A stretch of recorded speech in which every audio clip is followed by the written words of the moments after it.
ସ୍ନାନ ମଣ୍ଡପରେ ମହାପ୍ରଭୁଙ୍କ ଅବକାଶ ନୀତି। ସ୍ନାନ ପୂର୍ଣ୍ଣିମାରେ ଅନେକ ନୀତିକାନ୍ତି ମଧ୍ୟରେ ପ୍ରଥମେ ପହଣ୍ଡି ବିଜେ, ଦ୍ୱିତୀୟରେ ଅଧରପଚା, ତୃତୀୟରେ ଅବକାଶ ନୀତି ହୋଇଥାଏ। ଏହି ଅବକାଶ ନୀତି ମଧ୍ୟରେ ମହାପ୍ରଭୁଙ୍କର ମୁଖ ପଖାଳ, ଦାନ୍ତ ଘଷନ୍ତି ଓ ସ୍ନାନ କରିଥାନ୍ତି। ଏହାକୁ ପ୍ରତିବିମ୍ବ ସ୍ନାନ ମଧ୍ୟ କହନ୍ତି। ତେଣୁ ସ୍ନାନ ବେଦୀରେ ମହାପ୍ରଭୁ ଅବକାଶ ନୀତି ହୋଇଥାଏ।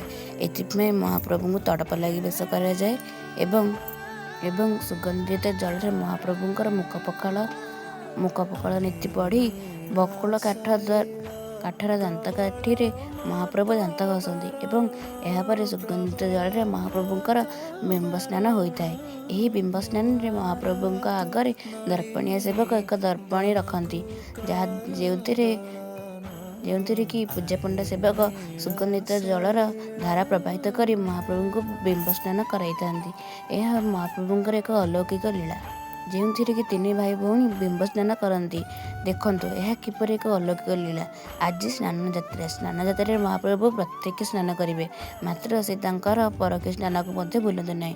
ତେଣୁ ମହାପ୍ରଭୁ ସମସ୍ତ ବସ୍ତୁକୁ ମହତ୍ତ୍ୱ ଦେଇଥାନ୍ତି, ଯାହାଦ୍ୱାରା ସେ ପ୍ରତିବିମ୍ବ ସ୍ନାନ କରନ୍ତି ଏବଂ ପରୋକ୍ଷ ସ୍ନାନ ମଧ୍ୟ କରନ୍ତି।